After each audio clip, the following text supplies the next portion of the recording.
പ്രിയ പ്രേക്ഷകർക്കും നേരം വൈകുന്നേരത്തിലേക്ക് സ്വാഗതം. ലോകകപ്പിന്റെ ആവേശ പോരാട്ടങ്ങൾ ഇങ്ങനെ നടന്നുകൊണ്ടിരിക്കുകയാണ്. പ്രീ ക്വാർട്ടറിന്റെ അവസാന ഘട്ടത്തിലേക്ക് കടക്കുകയാണ്.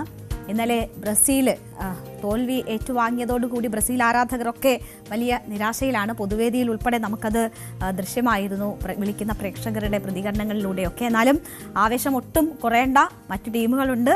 ഇന്ന് പോർച്ചുഗൽ ഇറങ്ങാൻ പോകുന്ന സാഹചര്യമൊക്കെ ഉണ്ട്. അപ്പോൾ ലോകകപ്പ് ആവേശത്തിൽ തന്നെ തുടരുക ബ്രസീൽ ആരാധകരും എന്നതാണ് പറയാനുള്ളത്. നമുക്ക് അതുൾപ്പെടെ വിശദമായി ഫോക്കസ് വാർത്തകളിലേക്ക് കടക്കാം. എല്ലാ പ്രേക്ഷകർക്കും സ്വാഗതം.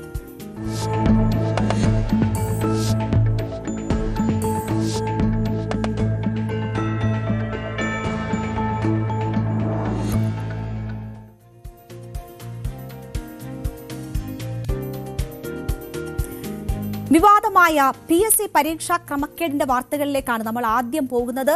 ആ ക്രമക്കേട് ആഭ്യന്തര വിജിലൻസ് SP അന്വേഷിക്കാനുള്ള നിർണായകമായ തീരുമാനം ഇന്നത്തെ PSC യോഗത്തിലുണ്ടായിരിക്കുകയാണ്. പരീക്ഷാ കൺട്രോളറെ അന്വേഷണ ചുമതല ഏൽപ്പിച്ച ചെയർമാന്റെ നടപടി നേരത്തെ വലിയ വിവാദമായിരുന്നു. അതിന് ഒടുവിലാണ് ഇന്ന് ചേർന്ന PSC യോഗം പരീക്ഷാ കൺട്രോളർ നടത്തുന്ന അന്വേഷണം നിർത്തിവെക്കാനും ആഭ്യന്തര വിജിലൻസ് ഈ കേസ് അന്വേഷിക്കാനും തീരുമാനമെടുത്തിരിക്കുന്നത്. പരീക്ഷാ വിവരങ്ങൾ പുറത്തുവിടാൻ ഇപ്പോൾ വിവരാവകാശ കമ്മീഷണർ ഉത്തരവിട്ടതിന്റെ വിവരങ്ങൾ കൂടി വരുമ്പോൾ PSCക്ക് വലിയ തിരിച്ചടിയാണ് ഇതുണ്ടാക്കുന്നത്. എല്ലാ വിവരങ്ങളും ഇനി പുറത്തുവരും, ഈ പരീക്ഷയുമായി ബന്ധപ്പെട്ട് നടന്നതിന്റെ എന്ന ഒരു സാഹചര്യം കൂടി ഇതിൽ ഉരുത്തിരിയുകയാണ്. അപ്പോൾ എന്തൊക്കെയാണ് ഇന്ന് ചേർന്ന യോഗത്തിൽ നടന്നത്? ഇന്ന് വിവരാവകാശ കമ്മീഷണർ പുറത്തുവിട്ട ഉത്തരവിൽ വിശദാംശങ്ങൾ എന്താണ് എന്നതൊക്കെ വിശദമായി ഒന്ന് നോക്കാം. ഇന്ന് ചേർന്ന PSC യോഗത്തിലാണ് നിർണായകമായ ഈ തീരുമാനം ഉണ്ടായിട്ടുള്ളത്. ആഭ്യന്തര വിജിലൻസ് അന്വേഷിക്കാൻ നേരത്തെ തീരുമാനിച്ചതാണ് എങ്കിൽ പോലും ഉത്തരവ് ഇറക്കിയിരുന്നില്ല. പകരം പരീക്ഷാ കൺട്രോളർക്ക് അന്വേഷണ ചുമതല ചെയർമാൻ ഏൽപ്പിക്കുകയായിരുന്നു. ഇത് വലിയ വിവാദമായിരുന്നു. കേസ് അട്ടിമറിക്കാൻ PSC ചെയർമാൻ രഹസ്യമായാണ് കൺട്രോളറെ അന്വേഷണം ഏൽപ്പിച്ചതെന്ന ആരോപണമാണ് അതിന് പിന്നാലെ ഉയർന്നത്. ചെയർമാനെതിരെ യോഗത്തിൽ ശക്തമായ വിമർശനം ഉയർന്നതിന് പിന്നാലെയാണ് ഇപ്പോൾ ഈ നിലപാട് മാറ്റം ഉണ്ടായിരിക്കുന്നത്. പരീക്ഷാ കൺട്രോളർക്ക് അന്വേഷണം കൈമാറിയ ഉത്തരവ് റദ്ദാക്കിക്കൊണ്ടായിരിക്കും പുതിയ അന്വേഷണത്തിലേക്ക് കടക്കുക. ആഭ്യന്തര വിജിലൻസ് SP സിനി ഡെന്നീസിന്റെ നേതൃത്വത്തിലാണ് ഇനി PSCയിലെ ഈ പരീക്ഷാ തട്ടിപ്പുമായി ബന്ധപ്പെട്ടുള്ള അന്വേഷണം നടക്കുക. PSC യോഗത്തിൽ അംഗങ്ങളുടെ രൂക്ഷ വിമർശനത്തെ തുടർന്ന് ചെയർമാൻ ഒറ്റപ്പെടുന്ന ഒരു സാഹചര്യം ഉണ്ടായി എന്നതിന്റെ വിവരങ്ങൾ കൂടിയാണ് നമുക്ക് ലഭ്യമാകുന്നത്. PSCയുടെ വിശ്വാസ്യത തകർക്കും വിധത്തിൽ അന്വേഷണത്തിൽ അട്ടിമറി ഉണ്ടായി എന്നതാണ് യോഗത്തിൽ ഉയർന്ന പ്രധാന വിമർശനം. പരീക്ഷാ കൺട്രോളറുടെ റിപ്പോർട്ടിൽ കൂടുതൽ അന്വേഷണം വേണമെന്ന ശുപാർശയുണ്ടായിരുന്നുവെങ്കിലും ആ റിപ്പോർട്ട് പരിഗണിക്കേണ്ടതില്ല എന്ന നിലപാടാണ് അംഗങ്ങൾ സ്വീകരിച്ചത്.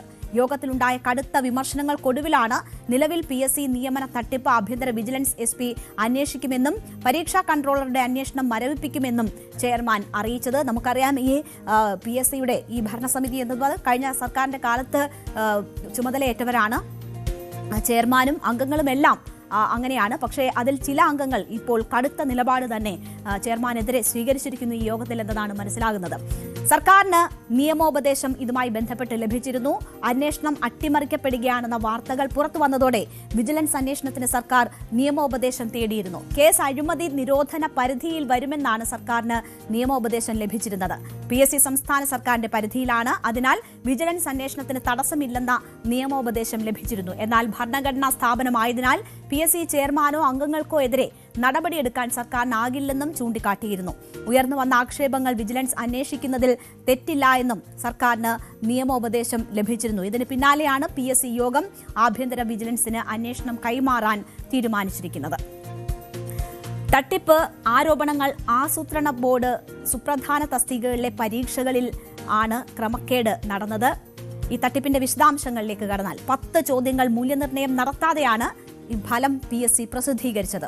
1.25 ലക്ഷം രൂപ അടിസ്ഥാന ശമ്പളമുള്ള സംസ്ഥാന ആസൂത്രണ ബോർഡിലെ ഇൻഡസ്ട്രി ആൻഡ് ഇൻഫ്രാസ്ട്രക്ചർ വിഭാഗം chief perspective planning division, planning coordination division chief തസ്തികകളിലേക്കുള്ള പരീക്ഷകളിലാണ് ക്രമക്കേട് നടന്നത്. ഫീസ് അടച്ച് ഉത്തരക്കടലാസിന്റെ പകർപ്പെടുത്ത് പരിശോധിച്ചപ്പോഴാണ് ഉദ്യോഗാർത്ഥികൾക്ക് ഈ തട്ടിപ്പിന്റെ വിവരങ്ങൾ വ്യക്തമായത്. ആലപ്പുഴ മുഹമ്മ സ്വദേശിയായ ഉദ്യോഗാർത്ഥി തട്ടിപ്പ് വ്യക്തമായതോടെ കേരള അഡ്മിനിസ്ട്രേറ്റീവ് ട്രിബ്യൂണലിനെ സമീപിക്കുകയായിരുന്നു. 2022 സെക്രട്ടേറിയറ്റിൽ അഡീഷണൽ സെക്രട്ടറി തലത്തിലുള്ള ഈ ഉന്നത തസ്തികയ്ക്ക് വിജ്ഞാപനം പുറപ്പെടുവിച്ചത്. ശമ്പള സ്കെയിൽ എന്ന് പറയുന്നത് 1,23,700 രൂപ മുതൽ 1,66,800 രൂപ വരെയാണ്. 2023 ജൂലൈയിൽ പരീക്ഷ നടത്തി. 2025 ഫെബ്രുവരിയിൽ ചുരുക്കപ്പട്ടിക വന്നു. ഇതിൽ ഉൾപ്പെട്ടവരെ അഭിമുഖത്തിന് വിളിച്ച് 1ാം റാങ്കുകാരന് നിയമന ശുപാർശയും നൽകി. പരീക്ഷാ മൂല്യനിർണ്ണയ പരാതി നൽകിയവർക്ക് ഉത്തരക്കടലാസിന്റെ പകർപ്പ് നൽകിയത് 1 വർഷം കഴിഞ്ഞിട്ടാണ്. ആസൂത്രണ ബോർഡിലേക്ക് 2019 PSC നടത്തിയ അഭിമുഖത്തിലും ക്രമക്കേട് നടന്നതായി പരാതി ഉയർന്നിരുന്നു. അഭിമുഖത്തിൽ ഇടത് നേതാക്കൾക്ക് മാർക്ക് വാരിക്കോരി നൽകിയെന്നായിരുന്നു പരാതി. എഴുത്തു പരീക്ഷയിലെ മാർക്കിന്റെ 12.02% കൂടുതൽ മാർക്ക് അഭിമുഖത്തിൽ നൽകാൻ പാടില്ലെന്ന ഉത്തരവ് പാലിക്കാതെയായിരുന്നു ആ നീക്കം. കഴിഞ്ഞ സർക്കാരിന്റെ അവസാന കാലയളവിൽ PSC നടത്തിയ അസിസ്റ്റന്റ് ഇൻഫർമേഷൻ ഓഫീസർ നിയമന നടപടികളും വലിയ വിവാദത്തിലേക്ക് വഴിമാറുന്നു എന്ന വിവരങ്ങൾ കൂടി വരികയാണ്. റാങ്ക് പട്ടികയിലുള്ള ഉദ്യോഗാർത്ഥികൾക്കായി യോഗ്യതകളിൽ മാറ്റം വരുത്തുകയും PRD ഉദ്യോഗസ്ഥരുടെ സഹായത്തോടെ വ്യാജ പ്രവൃത്തി പരിചയ സർട്ടിഫിക്കറ്റുകൾ ചമയ്ക്കുകയും ചെയ്തതായാണ് പുറത്തുവരുന്ന വിവരങ്ങൾ. മാധ്യമ പ്രവർത്തന മേഖലയിൽ 2 വർഷത്തെ പ്രവൃത്തി പരിചയം ആവശ്യമായി തസ്തികയിലേക്ക് അർഹതയില്ലാത്ത പ്രിസം പാനലിലെ എംപാനൽ ജീവനക്കാർക്ക് പോലും സർട്ടിഫിക്കറ്റുകൾ നൽകാൻ PRD ഉദ്യോഗസ്ഥർ വഴിവിട്ട സഹായം നൽകി. ഏകദേശം 100ഓളം ഉദ്യോഗാർത്ഥികൾ ഇത്തരത്തിൽ യോഗ്യതാ രേഖകളിൽ മാറ്റം വരുത്തിയിട്ടുണ്ട്. ഇതിൽ റാങ്ക് പട്ടികയിലെ 15 പേർക്കായി യോഗ്യതയിൽ മാറ്റം വരുത്തിയതായ ആരോപണങ്ങളുമൊക്കെ ഉയരുകയാണ്. നിലവിലെ റാങ്ക് പട്ടികയിൽ മുൻ SFI നേതാക്കളും മുൻ സർക്കാരിലെ ഉന്നതരുടെ ബന്ധുക്കളും ഇടം പിടിച്ചിട്ടുണ്ട് എന്ന ആരോപണമാണ് ഈ ഇൻഫർമേഷൻ തസ്തികയിലേക്ക് നടത്തിയിട്ടുള്ള പരീക്ഷയുമായി ബന്ധപ്പെട്ടുയരുന്ന ആരോപണത്തിലുള്ളത്. മെയിൻ ലിസ്റ്റിലെ 1ാം റാങ്കുകാരി പോലും ഇത്തരത്തിൽ ക്രമക്കേടിലൂടെ സർട്ടിഫിക്കറ്റ് ഹാജരാക്കിയ വ്യക്തിയാണ് എന്നതാണ് ഉയരുന്ന പരാതി. PSC ഒരു ഭരണഘടനാ സ്ഥാപനമാണെങ്കിലും രാഷ്ട്രീയ ഇടപെടലുകൾ മൂലം അത് പാർട്ടി സർവീസ് കമ്മീഷനായി മാറുകയാണെന്ന വിമർശനമാണ് ഇപ്പോൾ PSCക്കെതിരെ ഉയർന്നുകൊണ്ടിരിക്കുന്നത്.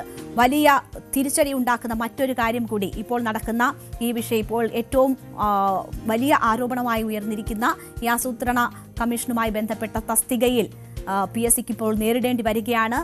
പരീക്ഷാ രേഖകൾ പുറത്തുവിടാൻ വിവരാവകാശ കമ്മീഷണറുടെ ഉത്തരവുണ്ടായിരിക്കുകയാണ്. ആസൂത്രണ ബോർഡിലെ വിവാദ നിയമനത്തിൽ പരീക്ഷാ രേഖകൾ പുറത്തുവിടാനാണ് ഇപ്പോൾ വിവരാവകാശ കമ്മീഷണർ ഉത്തരവിട്ടിരിക്കുന്നത്. 7 ദിവസത്തിനകം അപേക്ഷ നൽകിയവർക്ക് എല്ലാ രേഖകളും കൈമാറണം എന്നതാണ് കമ്മീഷന്റെ ഉത്തരവ്. ഉത്തരക്കടലാസും അഭിമുഖത്തിന് നൽകിയ മാർക്കിന്റെയും ഉദ്യോഗാർത്ഥികൾ ഒക്കെ വിവരങ്ങൾ ഉദ്യോഗാർത്ഥികൾക്ക് നൽകണം എന്നതാണ് ഉത്തരവിൽ പറയുന്നത്. വിവരാവകാശ നിയമം വഴി ആവശ്യപ്പെട്ടിട്ടും നൽകാതിരുന്ന രേഖകളാണ് ഇനിയിപ്പോൾ പുറത്തു വരാൻ പോകുന്നത്. പരീക്ഷ എഴുതിയ എല്ലാവരുടെയും മാർക്ക് പട്ടികയും പരീക്ഷാ പേപ്പറിന്റെ പകർപ്പും നൽകാനാണ് ഉത്തരവ്. PSCയുടെ എതിർപ്പ് മറികടന്നാണ് വിവരാവകാശ കമ്മീഷൻ ഇപ്പോൾ ഈ ഉത്തരവ് പുറപ്പെടുവിച്ചിരിക്കുന്നത്. പരീക്ഷയിൽ കൂടുതൽ ക്രമക്കേടുണ്ടോ എന്ന വിവരം പുറത്തുവരാനുള്ള സാഹചര്യമാണ് ഇതിലൂടെ ഉരുത്തിരിയുന്നത്. ചീഫ് ഇൻഡസ്ട്രി ആൻഡ് ഇൻഫ്രാസ്ട്രക്ചർ പരീക്ഷയുടെ വിവരങ്ങളാണ് പുറത്തുവരാൻ പോകുന്നത്. പരീക്ഷയിൽ 10 ഉത്തരങ്ങൾ പരിശോധിച്ചില്ല എന്നതിന്റെ വിവരങ്ങളാണ് നേരത്തെ വന്നിരുന്നത്. അതിനപ്പുറം മറ്റെന്തെങ്കിലുമൊക്കെ തട്ടിപ്പ് നടന്നിട്ടുണ്ടോ എന്നത് ഈ വിവരം പുറത്തു വരുമ്പോൾ കൂടുതൽ വ്യക്തമാകും.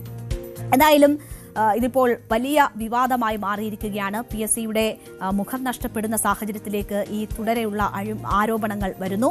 PSCയിലെ ഈ വിവാദ നിയമനങ്ങളിൽ സർക്കാരും ഈ ഘട്ടത്തിൽ ഒരു അന്വേഷണം പ്രഖ്യാപിക്കും എന്നതാണ് മനസ്സിലാക്കാൻ കഴിയുന്നത്. മുഖ്യമന്ത്രി ആവശ്യപ്പെട്ട പ്രകാരം വിജിലൻസ് പ്രാഥമിക റിപ്പോർട്ട് ഉടൻ കൈമാറും. PSCയുമായി ബന്ധപ്പെട്ട ക്രമക്കേട് സർക്കാർ പരിശോധിക്കുന്നുണ്ട് എന്ന് ആഭ്യന്തരമന്ത്രി രമേശ് ചെന്നിത്തല പറഞ്ഞു. PSCയുടെ വിശ്വാസ്യത തകർക്കാൻ സർക്കാർ സമ്മതിക്കില്ല എന്നതാണ് അദ്ദേഹം മാധ്യമങ്ങളോട് വ്യക്തമാക്കിയത്. അത്തരം കാര്യങ്ങൾ ഗവൺമെന്റ് പരിശോധിച്ചുകൊണ്ടിരിക്കുകയാണ്. ബഹുമാനപ്പെട്ട മുഖ്യമന്ത്രി ക്യാബിനറ്റ് കൂടുന്നുണ്ടല്ലോ ബുധനാഴ്ച. ആ കാര്യത്തിൽ ആ തീരുമാനം ബുധനാഴ്ച ഉണ്ടാകും. മുഖ്യമന്ത്രി അതിനു വേണ്ടിയിട്ട് ഞങ്ങളോടെല്ലാം കാര്യങ്ങൾ പരിശോധിക്കാൻ ആവശ്യപ്പെട്ടിരിക്കുകയാണ്. കാരണം കേരളത്തിലെ PSCയുടെ വിശ്വാസ്യത തകർക്കാൻ ഒരു കാരണവശാലും അനുവദിക്കില്ല. അങ്ങനെ ചെയ്യുന്ന ആളുകളെ കർശനമായ നിയമത്തിന് മുമ്പിൽ കൊണ്ടുവരും. അത് പരിശോധിക്കേണ്ട കാര്യമാണ്. അതുകൊണ്ടാണ് മുഖ്യമന്ത്രി എന്നോട് വിശദമായി കാര്യങ്ങൾ ഇതിനെപ്പറ്റി അന്വേഷിച്ച് റിപ്പോർട്ട് കൊടുക്കാൻ പറഞ്ഞിട്ടുള്ളത്. മന്ത്രിസഭാ യോഗത്തിന് മുമ്പ് ഞാൻ മുഖ്യമന്ത്രിക്ക് റിപ്പോർട്ട് നൽകും. മുഖ്യമന്ത്രിക്ക് റിപ്പോർട്ട് നൽകും എന്നതാണ് ആഭ്യന്തരമന്ത്രി പറയുന്നത്. ഒപ്പം യൂത്ത് കോൺഗ്രസിന്റെ വലിയ പ്രതിഷേധം കൂടി ഇന്ന് നമ്മൾ കണ്ടു. നിയമന ക്രമക്കേടിൽ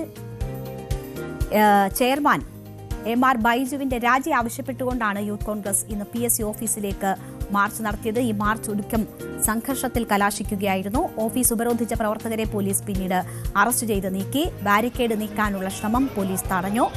6 തവണയാണ് പോലീസ് പ്രവർത്തകർക്ക് നേരെ ജലപീരങ്കി പ്രയോഗിച്ചത്.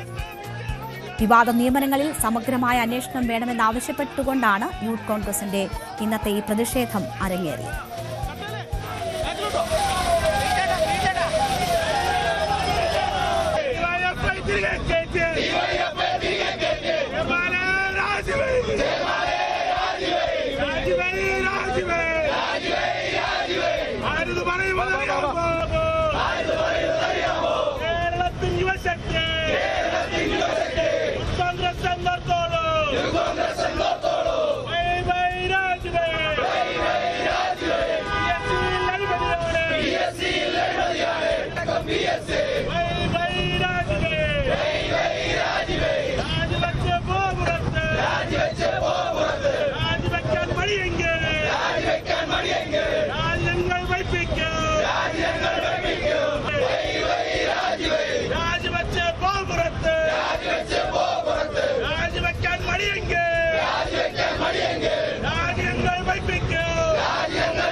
അപ്പോൾ യുവജന സംഘടന നിലപാട് ശക്തമാക്കുകയാണ്.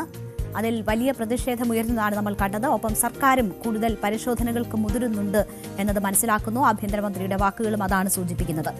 ലക്ഷക്കണക്കിന് തൊഴിലന്വേഷകരുടെ ആശ്രയമായ PSC പരീക്ഷയുടെ സുതാര്യത തന്നെ ചോദ്യം ചെയ്യപ്പെട്ട അട്ടിമറിയായിരുന്നു 2019 കോൺസ്റ്റബിൾ പരീക്ഷ തട്ടിപ്പ്. യൂണിവേഴ്സിറ്റി കോളേജിലെ SFI നേതാക്കൾ ഹൈടെക് കോപ്പിയടിയിലൂടെ കോൺസ്റ്റബിൾ റാങ്ക് പട്ടികയിലെ ഉന്നത റാങ്കുകാരായത്.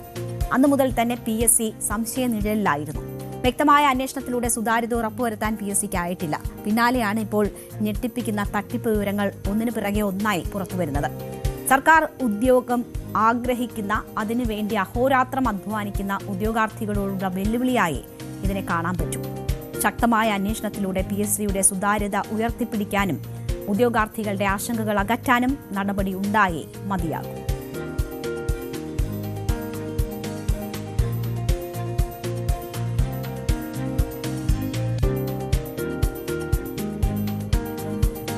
നമ്മൾ ഇനി പോകുന്നത് അയോധ്യ തട്ടിപ്പുമായി ബന്ധപ്പെട്ടുള്ള വാർത്തയിലേക്കാണ്. അയോധ്യ രാമജന്മഭൂമി തീർത്ഥക്ഷേത്ര ട്രസ്റ്റിന്റെ ജനറൽ സെക്രട്ടറി പദവിയിൽ നിന്നുള്ള ചമ്പത് റായിയുടെ രാജി സ്വീകരിച്ചിരിക്കുകയാണ്. ഇന്ന് ചേർന്ന ട്രസ്റ്റ് യോഗത്തിലാണ് ജനറൽ സെക്രട്ടറിയുടെ രാജി സ്വീകരിച്ചിരിക്കുന്നത്. ഇന്ന് ഈ വിഷയവുമായി ബന്ധപ്പെട്ട ഒരു നിർണായക ദിവസം തന്നെയാണ്. ജനറൽ സെക്രട്ടറി സ്ഥാനം രാജിവെച്ചുവെങ്കിലും ചമ്പത് റായി സ്വയം ഒഴിയുന്നില്ലെങ്കിൽ അദ്ദേഹം ട്രസ്റ്റിയായി തുടരും എന്നതാണ് വിവരം. ചമ്പത് റായിക്ക് പകരം വിശ്വ ഹിന്ദു പരിഷത്ത് അന്തർദേശീയ ജനറൽ സെക്രട്ടറി ബജ്രംഗ് ബാഗ്ര അയോധ്യ രാമക്ഷേത്ര ട്രസ്റ്റിന്റെ പുതിയ ജനറൽ സെക്രട്ടറിയാകും എന്ന സൂചനയുമുണ്ട്. നാഷണൽ അലുമിനിയം കമ്പനിയുടെ മുൻ മേധാവിയും ചാർട്ടേഡ് അക്കൌണ്ടന്റുമായ ബാഗ്രയെ ട്രസ്റ്റിന്റെ ജനറൽ സെക്രട്ടറിയാക്കുന്നതോടെ ട്രസ്റ്റിന്റെ പ്രവർത്തനങ്ങളിൽ കൂടുതൽ കാര്യക്ഷമതയും സുതാര്യതയും ഉറപ്പുവരുത്താൻ കഴിയും എന്നതാണ് VHP നേതൃത്വം കരുതുന്നത്. അങ്ങനെ നേതൃതലത്തിലെ മാറ്റം വരുത്തിക്കൊണ്ട് ഇപ്പോഴുയരുന്ന വലിയ ആരോപണങ്ങളിൽ മുഖം രക്ഷിക്കുന്നതിനുള്ള നടപടികളിലേക്ക് കടക്കുന്നു എന്നതാണ് മനസ്സിലാക്കുന്നത്. ഒപ്പം തന്നെ CBI അന്വേഷണം ആവശ്യപ്പെട്ടുകൊണ്ടുള്ള നീക്കം, അതിന് കോടതിയിൽ തിരിച്ചടി നേരിടുന്ന ഒരു സാഹചര്യം കൂടി ഉണ്ടായിട്ടുണ്ട്. ഇപ്പോൾ ഈ വാർത്തയുടെ വിശദാംശങ്ങളുമായി നമുക്കൊപ്പം രഞ്ജിത്ത് രാമചന്ദ്രൻ ചേരുകയാണ്. രഞ്ജിത്ത്, ഇന്ന് ഈ അയോധ്യ ക്ഷേത്ര ട്രസ്റ്റുമായി ബന്ധപ്പെട്ടുള്ള വിവാദങ്ങൾ പുറത്തു വന്നതിന് ശേഷമുള്ള ഒരു നിർണായക ദിവസമായിരുന്നു. അത് ഇന്ന് നടക്കുന്ന ട്രസ്റ്റ് യോഗമായിരുന്നു. അവിടെ എന്ത് തീരുമാനങ്ങൾ ഉണ്ടാകുന്നു എന്നതായിരുന്നു എല്ലാവരും ഉറ്റുനോക്കിയിരുന്നത്. ഈ രാജി അംഗീകരിക്കാൻ തീരുമാനിച്ചിരിക്കുന്നു എന്ന വിവരം വരുന്നു. ഇനി ചമ്പത് റായിയുടെ നീക്കം എന്താകും? അദ്ദേഹം സ്വാഭാവികമായും ഒഴിയുമെന്നാണോ കരുതപ്പെടുന്നത്? പുതിയൊരു നേതൃത്വം വരുന്നതിലൂടെ ഇപ്പോൾ ഉയർന്നിരിക്കുന്ന ആരോപണങ്ങൾക്ക് ഒരു പരിധിവരെ ഒരു പരിഹാര നിർദ്ദേശം എന്ന സാഹചര്യമാണോ ഉരുത്തിരിയുന്നത്? തീർച്ചയായും ഇന്നിപ്പോൾ രാമജന്മഭൂമി ക്ഷേത്ര ട്രസ്റ്റ് അവരുടെ യോഗം ചേർന്നത് രാമജന്മഭൂമി സമുച്ചയത്തിനുള്ളിലാണ്. അവിടെ ചേർന്ന വളരെ നിർണായകമായ യോഗത്തിലാണ് ഇത്തരമൊരു തീരുമാനമെടുത്തിരിക്കുന്നത്. ചമ്പത്രായ് എന്നാൽ ഈ രാമജന്മ ഭൂമി പ്രക്ഷോഭവുമായി ബന്ധപ്പെട്ട മുന്നണി നേതാവായിരുന്നു. അദ്ദേഹം തന്നെ ഈ വിഷയത്തിൽ കുറ്റാരോപിതനാകുന്നു എന്ന് ഏറ്റവും പ്രധാനപ്പെട്ട ഒന്നാണ്. അല്പസമയം മുമ്പാണ് ചമ്പത്രോയുടെ സ്വത്ത് വിവരങ്ങൾ അന്വേഷിക്കാൻ SITയുടെ തീരുമാനം ഉണ്ടായത്. അങ്ങനെ അന്വേഷണം കടുപ്പിക്കുന്ന ഘട്ടത്തിൽ കൂടിയാണ് ഇത്തരത്തിൽ ഒരു രാജി തീരുമാനത്തിലേക്ക് അദ്ദേഹം എത്തുകയും മറ്റും ചെയ്തത്. അതിനെ തുടർന്ന് ഇപ്പോൾ ഇന്ന് ചേർന്ന യോഗം രാജി അംഗീകരിക്കുന്ന ഒരു പശ്ചാത്തലം കൂടി ഉണ്ടായിരുന്നു. ഒപ്പം ജനറൽ സെക്രട്ടറി ചമ്പത്രായുടെയും ട്രസ്റ്റി അനിൽ മിശ്രയുടെയും രാജി അംഗീകരിച്ചു എന്നാണ് നമുക്ക് ഇപ്പോൾ ലഭിക്കുന്ന വിവരമായുള്ളത്. ഈ വിഷയത്തിൽ പ്രധാനമായത് ഉത്തർപ്രദേശ് മുഖ്യമന്ത്രി യോഗി ആദിത്യനാഥിന്റെ നിലപാട് തന്നെയാണ്. യോഗി ആദിത്യനാഥ് ഈ വിഷയത്തിൽ ചമ്പത്രായ്ക്കെതിരെ ശക്തമായ വിമർശനമാണ് മുന്നോട്ട് വെക്കുകയും ചമ്പത്രായ്ക്കെതിരെ നടപടി വേണം എന്ന ആവശ്യം മുന്നോട്ട് വെക്കുകയും ചെയ്ത മുഖ്യമന്ത്രി കൂടിയാണത്. വളരെ പ്രധാനമായി എന്നാണ് മനസ്സിലാക്കേണ്ടത്. ഏതായാലും നേരത്തെ രേണുക പറഞ്ഞതുപോലെ മറ്റ് ചില മാറ്റങ്ങൾ VHP ഇതുമായി ബന്ധപ്പെട്ട് മുന്നോട്ട് വെക്കുന്ന പശ്ചാത്തലം കൂടിയുണ്ട്. അത്തരം മാറ്റങ്ങൾ ഒരുപക്ഷെ ഇത്തരം ട്രസ്റ്റിന്റെ പ്രവർത്തനങ്ങൾ സുതാര്യമായി മുന്നോട്ട് കൊണ്ടുപോകാൻ സഹായിക്കുമെന്നുള്ള വിശ്വാസമാണ്. പക്ഷേ VHPയുടെ യോഗം ഡൽഹിയിൽ ചേർന്ന ശേഷം മാത്രമായിരിക്കും പുതിയ ജനറൽ സെക്രട്ടറിയെ സംബന്ധിച്ചുള്ള തീരുമാനമുണ്ടാവുക എന്നാണ് മനസ്സിലാക്കേണ്ടത്. ഏതായാലും VHPക്ക് വലിയ നാണക്കേടുണ്ടാക്കിയ ഉത്തർപ്രദേശ് സർക്കാരിന് വലിയ തിരിച്ചടിയായ ഒരു സംഭവമായി ഇത് മാറുകയാണ്. കോടിക്കണക്കിന് രൂപയുടെ ക്രമക്കേടുകളാണ് ഇപ്പോൾ ഇതുമായി ബന്ധപ്പെട്ട് പുറത്തു വന്നത്. ഏതാണ്ട് 2.5 കോടി രൂപയോളം വില വരുന്ന പുസ്തകങ്ങളടക്കം സ്വർണവും വെള്ളിയും രത്നങ്ങളും മറ്റും പതിച്ച രാമായണവുമായി ബന്ധപ്പെട്ട പുസ്തകങ്ങളടക്കം ഇവിടെ നിന്ന് കൊള്ളയടിക്കപ്പെട്ടു എന്നുള്ള വിവരം കൂടി പുറത്തു വരുമ്പോൾ അക്ഷരാർത്ഥത്തിൽ ഈ ട്രസ്റ്റ് അവർ പ്രതിക്കൂട്ടിലാവുകയായിരുന്നു. അവർക്ക് ഈ ചമ്പത്രായുടെ ഡ്രൈവർ ടിനു യാദവാണ് വളരെ പ്രധാനപ്പെട്ട ഈ മോഷണങ്ങൾക്ക് പിന്നിൽ നിന്നും കവർച്ചയ്ക്ക് പിന്നിൽ നിന്നുമുള്ള വിവരങ്ങൾ പുറത്തു വരുന്നു. ഏറ്റവും ഒടുവിൽ ടിനു പിടിക്കപ്പെടും എന്നുള്ള അവസ്ഥ വന്നപ്പോൾ ഇയാൾ തന്നെ സമാജ്വാദി പാർട്ടിക്ക് ഈ വിഷയം ഒറ്റിക്കൊടുക്കുകയായിരുന്നു എന്നാണ് ചമ്പത്രായ് ഇപ്പോൾ അടുപ്പക്കാരോട് പറഞ്ഞിരിക്കുന്നതെന്നാണ് മനസ്സിലാക്കേണ്ടത്. അതായത് ചമ്പത്രായ് പറയുന്നത് തന്നെ കൂടെ നിന്നവർ ചതിച്ചു എന്നൊക്കെയാണ്. പക്ഷേ ഇത് പൂർണ്ണമായും വിശ്വാസമെടുക്കാൻ SIT തയ്യാറായിട്ടില്ല എന്നുള്ളതാണ് ഈ കേസുമായി ബന്ധപ്പെട്ടുള്ള പ്രധാനപ്പെട്ട കാര്യം. CCTV ക്യാമറകൾ സ്ഥാപിച്ചിരുന്നു, അത് കൃത്യമായി നിരീക്ഷിച്ചിരുന്നില്ല. ജീവനക്കാർക്ക് ഇത്തരം പ്രവർത്തനങ്ങൾ നടത്താനുള്ള എല്ലാ അവസരവും ട്രസ്റ്റ് അംഗങ്ങൾ ചേർന്ന് ചെയ്തു കൊടുത്തു. ജാഗ്രത വേണ്ട സ്ഥലത്ത്, കോടിക്കണക്കിന് ഭക്തർ വരുന്ന സ്ഥലത്ത്, കോടിക്കണക്കിന് രൂപ സംഭാവന വരുന്ന സ്ഥലത്ത് ആ തരത്തിലുള്ള ജാഗ്രത ട്രസ്റ്റ് അംഗങ്ങളുടെ ഭാഗത്തുണ്ടായില്ല എന്നുള്ളതാണ് ഏറ്റവും പ്രധാനപ്പെട്ട ഒന്നായി ഇപ്പോൾ പറയുന്നത്. ഇത് വളരെ നിർണായകമായ ചമ്പത്രായ് സ്ഥാനമൊഴിഞ്ഞു. ഇപ്പോൾ ബജരംഗ് ബാഗ്രയുടെ പേരാണ് നിലവിൽ ട്രസ്റ്റുമായി ബന്ധപ്പെട്ട് മുന്നോട്ട് വെക്കുന്നത് എന്നാണ് മനസ്സിലാക്കേണ്ടത്. ഈ ബജരംഗ് ബാഗ്ര ചാർട്ടേഡ് അക്കൗണ്ടന്റാണ്. പൊതുമേഖലാ സ്ഥാപനമായ നാൽക്കോയുടെ മുൻ മേധാവി കൂടിയാണ്. ഭരണപരമായ മികവും സാമ്പത്തിക കാര്യങ്ങളിൽ പ്രാവീണ്യവും മറ്റും ഉള്ളതിനാൽ ട്രസ്റ്റിന്റെ പ്രവർത്തനം കൂടുതൽ കാര്യക്ഷമമായി മുന്നോട്ട് കൊണ്ടുപോകാൻ സാധിക്കുമെന്നാണ് ഇപ്പോൾ മനസ്സിലാക്കേണ്ടത്. ഇത്തരത്തിൽ ഗവേണൻസിന് പറ്റുന്ന, ഭരണം നന്നായി അറിയാവുന്ന, ഈ പണത്തിൻ്റെയൊക്കെ ഇടപാടുകളുമായി ബന്ധപ്പെട്ട് സുതാര്യത അറിയാവുന്ന ഒരാളെ ഈ പ്രധാനപ്പെട്ട സ്ഥാനത്തേക്ക് എത്തിക്കുക എന്നുള്ളതാണ് ഇപ്പോൾ ട്രസ്റ്റ് ലക്ഷ്യം വെക്കുന്നത് എന്നാണ് മനസ്സിലാക്കേണ്ടത്. ഏതായാലും ജൂലൈ 19, 20 തീയതികളാണ് VHPയുടെ ദേശീയ നിർവാഹക സമിതി യോഗം ഡൽഹിയിൽ നടക്കുന്നത്. അവിടെ ഈ വിഷയം വിശദമായി തന്നെ ചർച്ചയ്ക്ക് വരുമെന്നും ചമ്പത്രായിയെ മാറ്റുന്ന അടക്കമുള്ള കാര്യങ്ങളിൽ അന്തിമ തീരുമാനമുണ്ടാകും എന്നാണ് മനസ്സിലാക്കേണ്ടത്. ഏതായാലും VHPയെ സംബന്ധിച്ചിടത്തോളം ഈ വിഷയത്തിൽ നിർണായകമായ ഇടപെടലുകൾ ഉണ്ടാകും എന്നാണ് മനസ്സിലാക്കേണ്ടത്. ഇന്നിപ്പോൾ ട്രസ്റ്റ് ചെയർമാൻ കൂടിയായ മഹന്ത് നൃത്യ ഗോപാൽ അദ്ദേഹത്തെ യോഗി ആദിത്യനാഥ് സന്ദർശിക്കുകയും മറ്റും ചെയ്തിരുന്നു. അദ്ദേഹം പറഞ്ഞത് സംഭവത്തിൽ തനിക്ക് അതിയായ വേദനയുണ്ടെന്നും ആണ് തനിക്ക് ഉത്തരവാദികൾ കർശനമായ ശിക്ഷ നൽകണമെന്ന് യോഗിയോട് നേരിട്ട് ഈ ചെയർമാൻ ആവശ്യപ്പെട്ട ഒരു പശ്ചാത്തലമുണ്ട്. ഒപ്പം നരേന്ദ്രമോദിയിലും യോഗിയിലും തനിക്ക് വിശ്വാസമുണ്ട് എന്നാണ് ഇദ്ദേഹം വ്യക്തമാക്കിയത്. ആരും രാഷ്ട്രീയ മുതലെടുപ്പ് നടത്തരുത് എന്നും ചെയർമാൻ വ്യക്തമാക്കുന്ന ഒരു പശ്ചാത്തലമുണ്ടായിരുന്നു.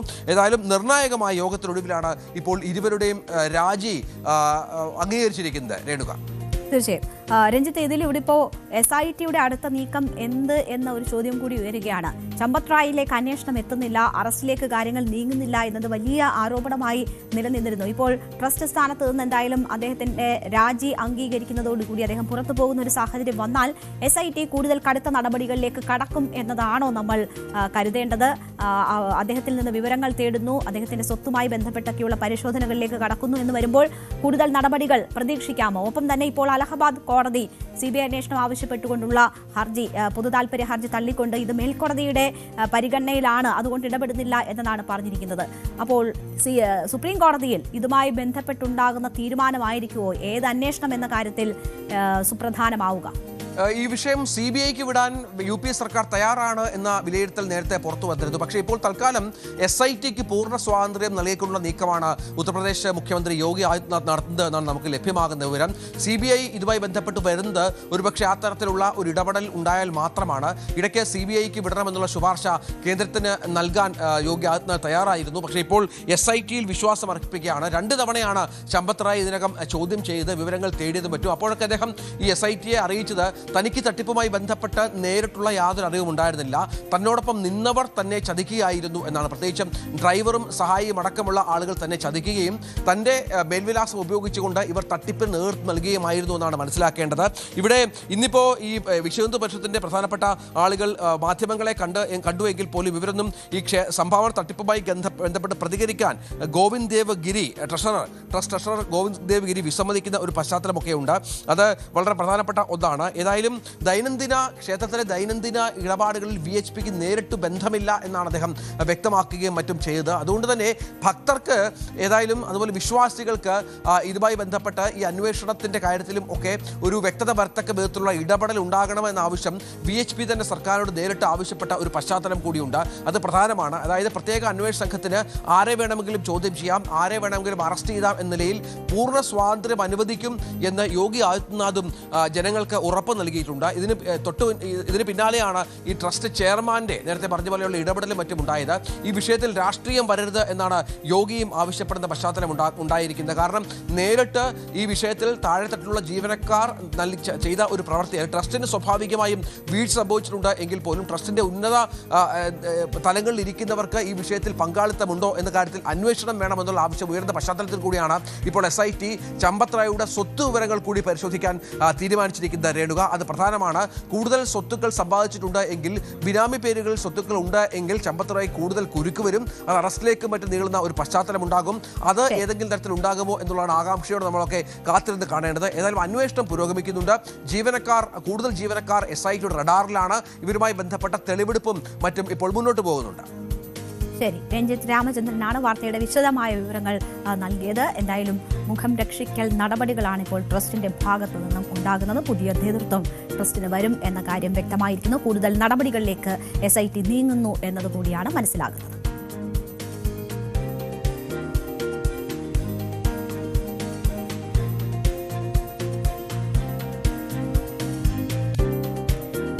പശ്ചിമേഷ്യയിൽ വെടിനിർത്തലാണ്. ഖമനയുടെ സംസ്കാര ചടങ്ങുകൾക്കായി ഇറാൻ അമേരിക്ക ധാരണ പ്രകാരമുള്ള വെടിനിർത്തലെന്ന് പറയാം. എന്നാൽ വാക്കുകൾ കൊണ്ടുള്ള ഏറ്റുമുട്ടൽ ഈ ഘട്ടത്തിലും തുടരുകയാണ്. എല്ലാവരും ഒരുമിച്ചുണ്ട ഒറ്റ ഷോട്ടിൽ ഇറാനിലെ മുഴുവൻ നേതൃത്വത്തെയും അവസാനിപ്പിക്കാമെന്ന പ്രകോപനം സൃഷ്ടിച്ചത് ആദ്യം ട്രംപാണ്. ഇറാൻ ഇതിന് ശക്തമായ മറുപടി നൽകി. ഇപ്പോൾ ഇറാനിൽ നിന്ന് വരുന്ന കാഴ്ചകൾ അയത്തുള്ള അലി ഖമനയുടെ സംസ്കാര ചടങ്ങുകൾക്കിടെ US പ്രസിഡന്റ് ഡൊണാൾഡ് ട്രംപിനെതിരെയും ഇസ്രായേൽ പ്രധാനമന്ത്രി ബെഞ്ചമിൻ നെതന്യാഹുവിനെതിരെയും കൊലവിളി ഉയരുന്നതാണ്. സംസ്കാര ചടങ്ങുകൾ സമാധാനപരമായി പൂർത്തിയാകുമോ എന്ന് ലോകം ഉറ്റുനോക്കുന്നു. ഒപ്പം അതിനുശേഷമുള്ള സമാധാന ചർച്ചകളുടെ ഭാവി എന്താകും എന്നതും ആശങ്കയായി തുടരുകയാണ്.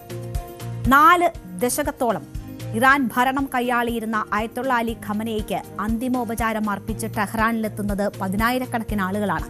കറുപ്പണിഞ്ഞ് ഇറാൻ പതാക പുതച്ചെത്തിയ ജനക്കൂട്ടം ഖമനയുടെ ചിത്രം ഉയർത്തിപ്പിടിച്ച് കണ്ണീരണിയുന്നതിന്റെ ദൃശ്യങ്ങളാണ് പുറത്തുവരുന്നത്. ഇറാനിൽ നിന്ന് ടെഹ്റാനിലെ ഗ്രാൻഡ് മൊസല്ല പ്രാർത്ഥനാ സമുച്ചയത്തിലാണ് ചടങ്ങുകൾ പുരോഗമിച്ചുകൊണ്ടിരിക്കുന്നത്. ലക്ഷക്കണക്കിന് ആളുകൾ രാത്രി മുഴുവൻ പള്ളിയിൽ തന്നെ തങ്ങിയിരുന്നു. രാത്രി 8 മണിക്ക് ആരംഭിക്കുന്ന പ്രാർത്ഥനാ ചടങ്ങിൽ പങ്കെടുക്കാൻ അർദ്ധരാത്രിയിലും ആളുകൾ എത്തിക്കൊണ്ട് ഇരിക്കുന്ന കാഴ്ചയാണ് നമ്മൾ കണ്ടത് കഴിഞ്ഞ ദിവസം.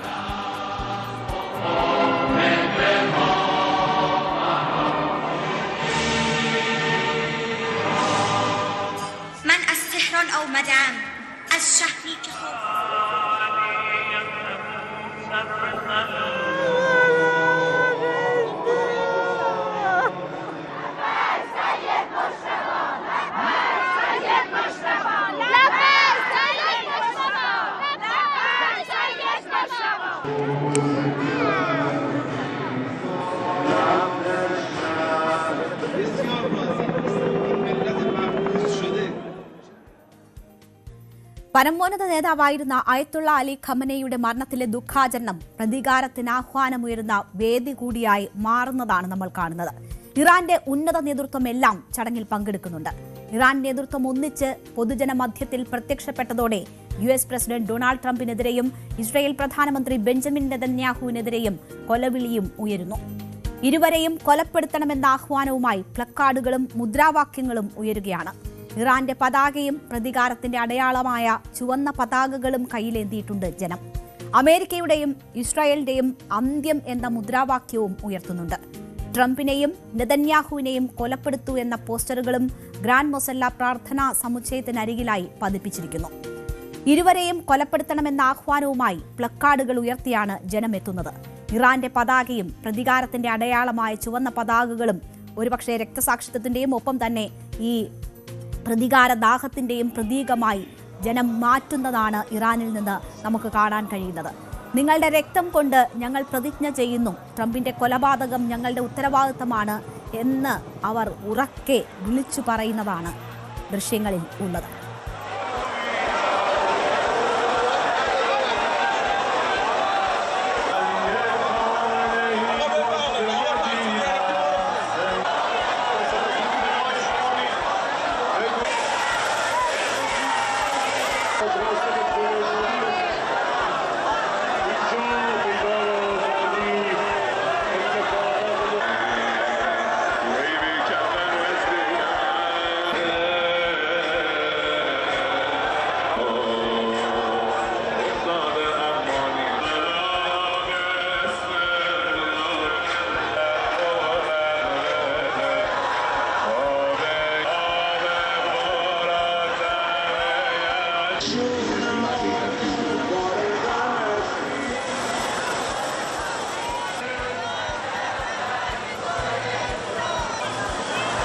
ഏതാണ്ട് 2 കോടിയോളം പേർ ഈ സംസ്കാര ചടങ്ങുകളിൽ പങ്കെടുക്കും എന്നതാണ് ഇറാൻ ഭരണകൂടം കണക്കാക്കുന്നത്. പ്രാർത്ഥനകൾക്ക് മുൻപ് പരിപാടിയുടെ മുഖ്യാതിഥിയായിരുന്ന കവി മുഹമ്മദ് റൂസി ഉച്ചഭാഷണിയിൽ കൂടി ജനങ്ങളോട് ആഹ്വാനം ചെയ്തത് പ്രതികാരം ചോദിക്കുമെന്നാണ്. പ്രതികാരദാഹം ജനങ്ങളിൽ മാത്രമല്ല, ജനങ്ങളെ അഭിസംബോധന ചെയ്യുന്നവരിലുമുണ്ട്. ഇനി മുതൽ ഈ കഫൻ പുടവ ഞങ്ങളുടെ മേലങ്കിയാണ്, നിങ്ങളുടെ രക്തം കൊണ്ട് ഞങ്ങൾ പ്രതിജ്ഞ ചെയ്യുന്നു, ട്രംപിന്റെ കൊലപാതകം ഞങ്ങളുടെ ഉത്തരവാദിത്തമാണ്, ലോകത്തിലെ ഏറ്റവും നീചനായ മനുഷ്യൻ എന്തുകൊണ്ട് ഇപ്പോഴും ജീവിച്ചിരിക്കുന്നു എന്നൊരു ചോദ്യം കൂടി അദ്ദേഹം ഉയർത്തുകയാണ്. ട്രംപ് അധികകാലം ലോകത്തുണ്ടാവില്ല, നമ്മുടെ പരമോന്നത നേതാവിനെ കൊന്നയാളെ നമ്മൾ എന്തിന് കൊല്ലാതിരിക്കണം, അങ്ങനെ ചെയ്തില്ല എങ്കിൽ അത് അനാദരവായി മാറുമെന്ന് ജനക്കൂട്ടത്തോട് മുഹമ്മദ് റൂസി ആഹ്വാനം ചെയ്യുകയാണ്. അങ്ങനെ ജനങ്ങളെ അഭിസംബോധന ചെയ്യുന്നവരും പ്രതികാരദാഹം തന്നെയാണ് ഉയർത്തുന്നത്. നേരത്തെ ഇറാൻ മുൻ പരമോന്നത നേതാവ് അയത്തുള്ള അലി ഖമനയുടെ സംസ്കാര ചടങ്ങുകളെക്കുറിച്ച് വൻ വിവാദ പരാമർശമാണ് അമേരിക്കൻ പ്രസിഡന്റ് ഡൊണാൾഡ് ട്രംപിന്റെ ഭാഗത്തു നിന്നുമുണ്ടായത്. സംസ്കാര ചടങ്ങുകൾക്കായി ഇറാന്റെ മുഴുവൻ ഉന്നത നേതൃത്വവും ഒരേ സമയം ഒത്തുകൂടിയതിനെ പരാമർശിച്ചായിരുന്നു വിവാദ പരാമർശം. എല്ലാവരും അവിടെയുണ്ട്, ഒറ്റ ഷോട്ട്, നമുക്ക് അവരെല്ലാം ഒരുമിച്ച് ഇല്ലാതാക്കാൻ കഴിയുമെന്നായിരുന്നു ഡൊണാൾഡ് ട്രംപിന്റെ പ്രസ്താവന.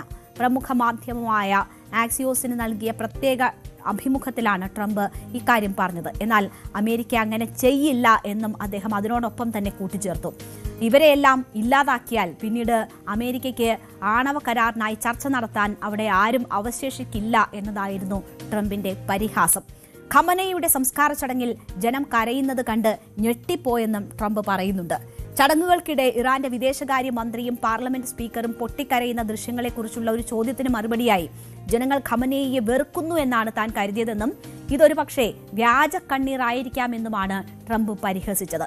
തങ്ങൾ ദയവുള്ളവരായതുകൊണ്ടാണ് വിലാപയാത്രയ്ക്കായി ഇറാൻ ഒരാഴ്ചത്തെ അവധി നൽകിയതെന്നും ട്രംപ് പറയുന്നുണ്ട്. ഒരു രാഷ്ട്രത്തലവന്റെ ഭാഗത്ത് നിന്ന് ഉണ്ടാകാൻ പാടില്ലാത്ത പ്രസ്താവനകളാണ് ട്രംപിന്റെ ഭാഗത്ത് നിന്ന് ഉണ്ടായത്. ശക്തമായ ഭാഷയിലായിരുന്നു ഇതിനോടുള്ള ഇറാന്റെ പ്രതികരണം. അമേരിക്കയ്ക്ക് സംസ്കാരമോ ചരിത്രമോ അന്തസ്സോ ഇല്ലെന്ന് അർമേനിയയിലെ ഇറാൻ എംബസി ഔദ്യോഗികമായി തന്നെ പ്രതികരിച്ചു. വ്യക്തികളെ കൊല്ലാം, എന്നാൽ ആദർശങ്ങളെ തകർക്കാൻ സാധിക്കില്ലെന്നും ഇറാൻ ഈ സന്ദേശത്തിലൂടെ വ്യക്തമാക്കി. നിങ്ങൾ അയത്തുള്ള അലി ഖമനേയിയെ കൊന്നു, പക്ഷേ നിങ്ങൾ തകർത്തത് ഒരു സുഗന്ധദ്രവ്യ കുപ്പിയാണ്. അതിന്റെ സുഗന്ധം ഇപ്പോൾ എല്ലായിടത്തും വ്യാപിച്ചിരിക്കുന്നു എന്നാണ് ഇറാൻ പ്രതികരിച്ചത്. അമേരിക്കയ്ക്ക് സംസ്കാരമോ ചരിത്രമോ അന്തസ്സോ ഇല്ലെന്നും അതുകൊണ്ടാണ് ട്രംപിന് ഇത്തരം കാര്യങ്ങൾ മനസ്സിലാകാതെ പോകുന്നതെന്നും ഇറാൻ കുറ്റപ്പെടുത്തുകയാണ്. അപ്പോൾ വലിയ രീതിയിലുള്ള വാഗ്വാദങ്ങളാണ് ഇറാനും അമേരിക്കയ്ക്കുമിടയിൽ ഈ ദിവസങ്ങളിൽ പോലും നടന്നുകൊണ്ടിരിക്കുന്നത്. ദുഃഖാചരണ സമയത്ത് പരസ്പരം ആക്രമണങ്ങൾ ഉണ്ടാകില്ല എന്നത് ഇറാനും അമേരിക്കയും സമ്മതിച്ചിട്ടുണ്ട്. ആ സമയത്ത് തന്നെയാണ് ഈ പ്രകോപനം ട്രംപ് സൃഷ്ടിക്കുന്നത്. തങ്ങളുമായി ഒരു കരാറിലെത്താൻ ഇറാൻ ഇപ്പോൾ യാചിക്കുകയാണ് എന്നും ട്രംപ് അവകാശപ്പെടുന്നു. എന്നാൽ ഹോർമുസ് തുറക്കേണ്ടതും ഗൾഫ് മേഖലയിൽ സമാധാനം പുലരേണ്ടതും ഇറാനേക്കാൾ മറ്റു രാഷ്ട്രങ്ങളുടെ ആവശ്യമായി മാറിക്കഴിഞ്ഞു. നിലവിൽ ഖമനേയുടെ വിയോഗത്തെ തുടർന്നുള്ള ചടങ്ങുകൾ അവസാനിക്കുന്നതുവരെ ഇരുവിഭാഗവും ആണവ ചർച്ചകൾക്ക് താൽക്കാലികമായി അവധി നൽകിയിരിക്കുകയാണ്. ഇറാൻ വിഷയത്തിൽ ഇസ്രയേലുമായി ട്രംപ് അകൽച്ചയിലാണ്. ഇസ്രയേൽ സമാധാന കരാറിനെയോ ശ്രമങ്ങളെയോ പിന്തുണയ്ക്കുന്നില്ല. എന്നാൽ നെതന്യാഹുവുമായുള്ള തന്റെ ബന്ധത്തെക്കുറിച്ചും ഇറാന്റെ ആണവ ചർച്ചകളെക്കുറിച്ചും വെളിപ്പെടുത്തിയ ട്രംപ് നെതന്യാഹുവുമായി താൻ വളരെ സൗഹൃദത്തിലാണുള്ളതെന്നും എന്നാൽ തങ്ങൾക്കിടയിൽ ആരാണ് ബോസ് എന്ന് നെതന്യാഹുവിന് കൃത്യമായി അറിയാമെന്നും പറയുന്നുണ്ട്.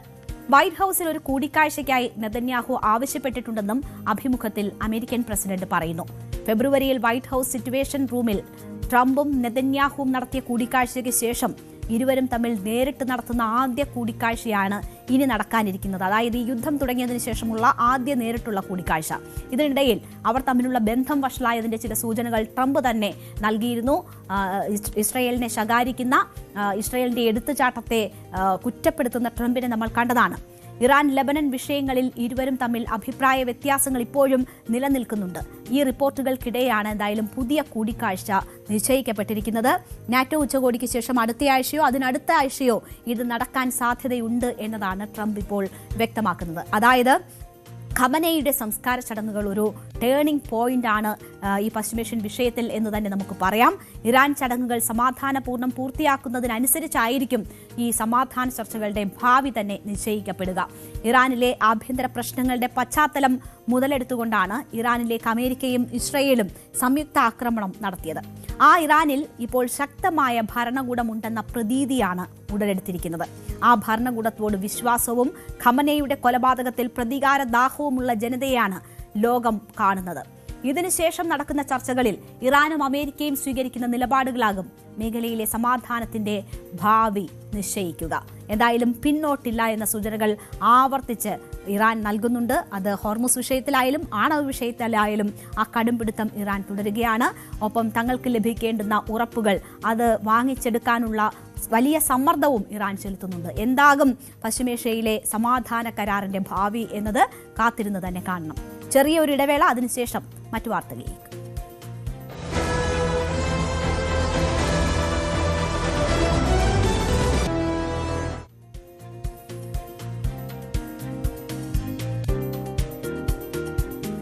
പാക് അധിനിവേശ കശ്മീരിൽ പ്രക്ഷോഭം തുടരുന്നതിനിടെ ഇന്ത്യയുടെ സഹായം ആവശ്യപ്പെട്ട് സമര നേതാക്കൾ. പാക് ഭരണത്തിൽ അസ്വസ്ഥരായ ജനങ്ങൾ മേഖലയിൽ ആരംഭിച്ച പ്രക്ഷോഭം ദിവസങ്ങൾ പിന്നിടുകയും ഡസൻ കണക്കിന് ആളുകൾ കൊല്ലപ്പെടുകയും ചെയ്തതിന് പിന്നാലെയാണ് ഇന്ത്യൻ സഹായം ആവശ്യപ്പെട്ട് സമര നേതാക്കൾ ഇപ്പോൾ രംഗത്തെത്തിയിരിക്കുന്നത്. മേഖലയിൽ പാകിസ്ഥാൻ സാമ്പത്തിക ഉപരോധം ഏർപ്പെടുത്തിയിരിക്കുകയാണെന്ന് ജോയിന്റ് അവാമി ആക്ഷൻ കമ്മിറ്റി നേതാവും ഇന്ത്യയോട് അടുത്ത ബന്ധം പുലർത്തുന്നയാളുമായ സർദാർ അമാൻ ഖാൻ പറഞ്ഞു. പാക് അധീന കശ്മീരിലേക്ക് ഇന്ത്യ സഹായം എത്തിക്കണമെന്നും നിയന്ത്രണ രേഖയിലെ അതിർത്തി തുറന്നു നൽകണമെന്നുമാണ് അമാൻ ഖാന്റെ ആവശ്യം. തങ്ങൾക്ക് ഇന്ത്യയുടെ സഹായം ആവശ്യമുണ്ട്. ഇവിടെ റേഷൻ ക്ഷാമം നേരിടുകയാണ്. പാക് അധീന കശ്മീരിൽ പ്രക്ഷോഭം നടത്തുന്ന ജനക്കൂട്ടത്തെ റവാളക്കോട്ട് ഈദ്ഗാഹ് ഗ്രൗണ്ടിൽ അഭിസംബോധന ചെയ്ത് സർദാർ അമാൻ ഖാൻ പറയുന്നതിന്റെ വീഡിയോ ദൃശ്യങ്ങൾ സമൂഹ മാധ്യമങ്ങളിൽ ഉൾപ്പെടെ പ്രചരിക്കുകയാണ്. അപ്പോൾ അമാൻ ഖാന്റെ ആ വാക്കുകളൊന്ന് കേൾക്കാം. और पूंछ, राजौरी, डोडा, वहां के आवाम से हमारी अपील है कि इस तरफ राशन की किल्लत है, अद्वियात की किल्लत है और हमें आपकी मदद चाहिए. हमें आपकी मदद चाहिए. हमें सीज फायर लाइन का खात्मा चाहिए और हमें आपकी हमायत चाहिए. मेरी आवाम से अपील है, उस पार आवाम से अपील है कि आवाम जो है वो बढ़ेगी. और रास्ते, मैंने आपसे कहा ना, रास्ते अगर हम ये सियासी मुकालमे के लिए अगर हमने दरवाजा खोला हुआ है, अगर रास्ता खोला हुआ है और अगर कोई ये समझता है कि वो हमारी दिली गुफ्तगुओं को सुन के अगर कोई ये समझता है कि हम कहीं फंसे हुए हैं तो उसकी खामख्याली है. कोई नहीं फंसा हुआ। रास्ते हम बताएंगे तुम्हें इंशाल्लाह ताला, रास्ते उसके बाद देखोगे सारे रास्ते इंशाल्लाह ताला हम बताएंगे उसके बाद रास्ते के रास्ते कहाँ हैं। सीज फायर लाइन की तरफ कदम बढ़ाए जाए कि ना बढ़ाए जाए, जोर से बताइए, बढ़ाए जाए कि ना बढ़ाए जाए? बढ़ाए जाए। लिखने वालों लिखो, देख के जाओ और आवाम जरा जोर से बताओ, सीज फायर लाइन की तरफ कदम बढ़ाए जाए कि ना बढ़ाए जाए? बढ़ाए जाए। इसलिए उनसे हम कहते हैं कि कश्मीरियों की इखलाफ पर और सियासी रवैये पर अगर इसके बदले में गोली है तो फिर हमारे पास भी रास्ते हैं। कल को कोई शिकवा ना कीजिएगा, कल को कोई बात ना कीजिएगा कि आपको बुरी लग गई। हम आपके मजाज के मुताबिक लोग नहीं हैं। वफा करोगे वफा करेंगे, जफा करोगे जफा करेंगे। आदमी है तुम जैसे, जो तुम करोगे वो हम करेंगे इंशाअल्लाह। उसके अलावा कोई बात नहीं है दोस्तों। उसके साथ അമാൻ ഖാന്റെ വാക്കുകളാണ് നമ്മൾ കേട്ടത്. എന്തായാലും പാക് അധീന കശ്മീരിലെ പാകിസ്ഥാന്റെ ഭരണത്തിനെതിരെ ഏറെക്കാലമായി അവിടെ പ്രതിഷേധങ്ങൾ നടക്കുന്നു. ജൂൺ അവസാനം മുതൽ പ്രതിഷേധം കനക്കുന്ന സാഹചര്യമാണ് ഉണ്ടായത്. പാക് അധീന കശ്മീർ പാകിസ്ഥാന്റെ ഭാഗമല്ല എന്നും തങ്ങൾക്ക് സ്വാതന്ത്ര്യം വേണമെന്നുമാണ് ജനങ്ങൾ ആവശ്യപ്പെടുന്നത്. പ്രക്ഷോഭം കനത്താൽ നിയന്ത്രണ രേഖയിലേക്ക് പോകുമോ എന്ന് അമാൻ ഖാൻ ജനങ്ങളോട് ചോദിക്കുമ്പോൾ അങ്ങോട്ടേക്ക് പോകാമെന്നാണ് ജനക്കൂട്ടം മറുപടി പറയുന്നത്. ജനങ്ങളുടെ ആവശ്യങ്ങൾക്ക് അധികൃതർ വെടിയുണ്ട കൊണ്ടാണ് മറുപടി നൽകുന്നതെങ്കിൽ തങ്ങൾക്കും മറ്റു വഴികളുണ്ട് എന്ന് മുന്നറിയിപ്പ് നൽകുന്നുമുണ്ട്. ഈ വീഡിയോയിൽ അദ്ദേഹം നമുക്കൊപ്പം ഇപ്പോൾ മനു ഭരത് വാർത്തയുടെ വിശദാംശങ്ങളുമായി ചേരുകയാണ്. മനു, ഏറെ നാളായി നടക്കുന്ന പ്രക്ഷോഭമാണ്, അതിൻ്റെ ഒരു മൂർധന്യാവസ്ഥയിലെത്തിയിരിക്കുന്നു. ഇന്ത്യയുടെ സഹായം തേടുന്ന ഒരു സാഹചര്യമാണ് ഉണ്ടായിട്ടുള്ളത്. എന്താണ് അവർ ആവശ്യപ്പെടുന്നത്? എങ്ങനെയാണ് ഈ വിഷയത്തെ ഇന്ത്യ നോക്കിക്കാണുന്നത്? രേണുക, പാകിസ്ഥാനെ സംബന്ധിച്ചിടത്തോളം വലിയ ആഭ്യന്തര പ്രശ്നത്തിലേക്ക് രാജ്യം കൂപ്പുകുത്തുന്നു എന്നതിൻ്റെ കൂടുതൽ ചിത്രങ്ങളാണ് ഇപ്പോൾ പുറത്തു വരുന്നത്. നേരത്തെ ബലൂചിസ്ഥാനിൽ നിന്നാണ് കലാപത്തിൻ്റെ കൊടി ഉയർന്നതെങ്കിൽ ഇപ്പോഴത് പാക് അധിനിവേശ കശ്മീരിലെമ്പാടും അലയടിക്കുന്നു എന്നതിൻ്റെ വിവരങ്ങളാണ് അവിടെ നിന്ന് ലഭിക്കുന്നത്. പാക് അധിനിവേശ കശ്മീരിലെ ജനക്കൂട്ടം സ്വാതന്ത്ര്യം തങ്ങൾക്ക് വേണം എന്നാവശ്യപ്പെട്ടുകൊണ്ട് അവർ പ്രക്ഷോഭകാരികളായി മാറുകയാണ്. തെരുവിലുകളിലേക്ക് സ്ത്രീകളും കുട്ടികളും ഉൾപ്പെടെയുള്ള വലിയ ജനക്കൂട്ടമാണ് ഇറങ്ങുന്നത്. അവരെ അടിച്ചമർത്താനുള്ള ഒരു ശ്രമം പാകിസ്ഥാൻ നടത്തുന്നു. പല ഇടങ്ങളിലും അവർ ഹർത്താൽ ആചരിക്കുന്നു. അതോടൊപ്പം തന്നെ ആ പ്രദേശങ്ങൾ പലതും പൂർണ്ണമായി പാകിസ്ഥാന് നിയന്ത്രിക്കാൻ അവിടെയെല്ലാം സൈന്യത്തെ ഇറക്കേണ്ടി വരികയും ആൾക്കൂട്ടത്തിന് നേരെ വെടിയുതിർക്കേണ്ടി വരികയും ചെയ്യുന്ന ഒരു സാഹചര്യമാണ് ഇപ്പോൾ പാക് അധിനിവേശ കശ്മീരിലുള്ളത്. അപ്പോൾ നമ്മൾ നേരത്തെ പ്രദർശിപ്പിച്ച ആ ദൃശ്യത്തിൽ തന്നെ സർദാർ ഖാൻ പറയുന്ന ഒരു കാര്യം, ഞങ്ങൾ ഇന്ത്യയിലേക്ക് അടുക്കാൻ ആഗ്രഹിക്കുന്നു എന്നതാണ് അദ്ദേഹം വ്യക്തമാക്കുന്നത്. കഴിഞ്ഞ ജൂൺ 30-നാണ് റാവൽകോട്ടിലെ ഈദ്ഗാഹ് ഗ്രൗണ്ടിൽ വെച്ച് ഇത്തരമൊരു പ്രഖ്യാപനം അദ്ദേഹം നടത്തുന്നത്. ആദ്യഘട്ടത്തിൽ ഇന്ത്യൻ മാധ്യമങ്ങൾ ഇത് ഒരു യഥാർത്ഥ വീഡിയോ ആണോ അതോ മറ്റെന്തെങ്കിലും തരത്തിൽ വ്യാജ നിർമ്മിതമാണോ എന്നതിനെക്കുറിച്ചൊക്കെ പരിശോധന നടത്തി അത് കൃത്യമായി ബോധ്യപ്പെട്ടതിൻ്റെ അടിസ്ഥാനത്തിലാണ് ഇപ്പോൾ സംപ്രേഷണം ചെയ്യുന്നത്. ഇന്ത്യയിലേക്ക് വരാൻ അവിടുത്തെ വലിയ ജനക്കൂട്ടം ആഗ്രഹിക്കുന്നു. അതിനായി ഈ നിയന്ത്രണ രേഖയിലുള്ള വാതിലുകൾ തുറന്നു നൽകണം. പൂഞ്ചിൽ അതുപോലെ ശ്രീനഗറിലേക്കൊക്കെയുള്ള വാതിലുകൾ തങ്ങൾക്ക് തുറന്നു നൽകണം എന്ന് അവർ ആവശ്യപ്പെടുന്നു. ദോദ സെക്ടറിലേക്ക് ഞങ്ങൾ നടന്നു നീങ്ങുമെന്ന് അവർ പറയുന്നു. ഞങ്ങൾ അങ്ങോട്ട് വരുന്നു, ഞങ്ങൾക്ക് ഭക്ഷണം വേണം, മരുന്ന് വേണം, അതിനുള്ള സഹായങ്ങൾ നൽകാൻ ജമ്മു കശ്മീരിലെ, അതായത് ഇന്ത്യൻ ജമ്മു കശ്മീരിലെ ശ്രീനഗറിലെ ഒക്കെ ജനങ്ങൾ തയ്യാറാകണം എന്ന് അവർ പറയുകയാണ്. അപ്പോൾ ഇന്ത്യയുടെ ഭാഗമായി ഉള്ള ഈ പ്രദേശങ്ങളിൽ നിന്നുള്ള ജനങ്ങൾ തങ്ങളെ സഹായിക്കണം. ഈ അധിനിവേശ പ്രദേശത്തുള്ള ജനങ്ങൾക്ക് ഇപ്പോൾ വലിയ സഹായം ആവശ്യമാണ് എന്ന ഒരു പ്രഖ്യാപനം അദ്ദേഹം നടത്തുന്നു. മറ്റൊരു പ്രധാന കാര്യം, അവിടുത്തെ ഈ ജോയിൻ്റ് അവാമി ആക്ഷൻ കമ്മിറ്റി ഒരു അന്ത്യശാസനം പാകിസ്ഥാന് നൽകിയിരിക്കുകയാണ്. അടുത്ത 48 മണിക്കൂറിനുള്ളിൽ പാകിസ്ഥാൻ്റെ നിലപാട് കൃത്യമാകണം. 38 പോയിന്റുകളുള്ള 38 ആവശ്യങ്ങൾ ഉന്നയിച്ചുകൊണ്ടുള്ള ഒരു ചാർട്ടർ അവർ മുന്നോട്ട് വെച്ചിട്ടുണ്ട്. ഈ 38 ആവശ്യങ്ങൾ അംഗീകരിക്കണം. അംഗീകരിക്കാത്ത പക്ഷം ജൂൺ 9-ാം തീയതിയുടെ പ്രഭാതം ഏത് തരത്തിലായിരിക്കും എന്ന് പറയാനാകില്ല എന്ന് അവിടുത്തെ നേതാക്കൾ വ്യക്തമാക്കുന്നു. ജൂൺ 9-ാം തീയതി അടുത്ത നീക്കമെന്ത് എന്ന് പ്രഖ്യാപിക്കും. അടിച്ചമർത്തൽ കൊണ്ട് അല്ലെങ്കിൽ എന്തെങ്കിലും തരത്തിലുള്ള ഭീഷണിപ്പെടുത്തൽ കൊണ്ട് ഈ സമരത്തെ ഒതുക്കാനാകില്ല എന്ന് അവർ വ്യക്തമാക്കുന്നു. ഇത് നമ്മൾ മനസ്സിലാക്കേണ്ടത്, പാക് അധിനിവേശ കശ്മീരിൽ പൂർണ്ണമായും ഈ പ്രക്ഷോഭം ആഞ്ഞടിക്കുന്നു. ഇതിനോടൊപ്പം തന്നെ ഗിൽജിത് ബാൾട്ടിസ്ഥാനിലും ഈ പ്രക്ഷോഭത്തിൻ്റെ കൊടുങ്കാറ്റ് വരുന്നു. നമുക്ക് നേരത്തെ അറിയാം ബലൂചിസ്ഥാനിൽ അവിടെ പ്രത്യേക രാജ്യം വേണം എന്ന നിലപാടുമായി ബലൂച്ച് ആർമി അവിടെ നേരത്തെ തന്നെ നിലയുറപ്പിച്ചിട്ടുണ്ട്. പാകിസ്ഥാൻ്റെ 40% വരുന്ന ഭൂപ്രദേശമാണ് മറ്റൊരു രാജ്യമാകണം എന്ന ബലൂചിസ്ഥാൻ ആർമിയുടെ നേതൃത്വത്തിലാകണമെന്ന് ആഗ്രഹിക്കുന്നത്. അതിൻ്റെ മറുവശത്താണ് ഇപ്പോൾ ഈ ഗിൽജിത് ബാൾട്ടിസ്ഥാനിലും പാക് അധിനിവേശ കശ്മീരിലുമൊക്കെ ജനങ്ങൾ തങ്ങൾക്ക് ഇന്ത്യയോടൊപ്പം നിൽക്കണം എന്ന നിലപാട് വ്യക്തമാക്കുന്നത്. ഇതിനെ തടയാനായാണ് അസം മുനീറിൻ്റെ നേതൃത്വത്തിലുള്ള സൈന്യം അങ്ങോട്ടേക്കുള്ള ഭക്ഷണ വിതരണവും അതുപോലെ തന്നെ മരുന്നുകളും തടഞ്ഞു വെച്ചിരിക്കുന്നത്. ഇത് ആ ജനജീവിതത്തെ അവിടുത്തെ കൂടുതൽ ദുസ്സഹമാക്കി. നമുക്ക് കാണാൻ കഴിയുന്ന പല പ്രതിഷേധങ്ങളിലും സ്ത്രീകളുടെ വലിയ പങ്കാളിത്തം ഉണ്ട് എന്നതാണ് ഈ സമരത്തിലെ ഏറ്റവും ശ്രദ്ധേയമായ കാര്യം. മാത്രവുമല്ല, ഈ പാക് അധിനിവേശ കശ്മീരിലെ ഷാജുജാബാദ്, ഹാജിറ, അതുപോലെ പന്യോലിയ, അബ്ബാസ്പൂർ തുടങ്ങിയ മേഖലകളിലെല്ലാം വലിയ തോതിലുള്ള പ്രതിഷേധം.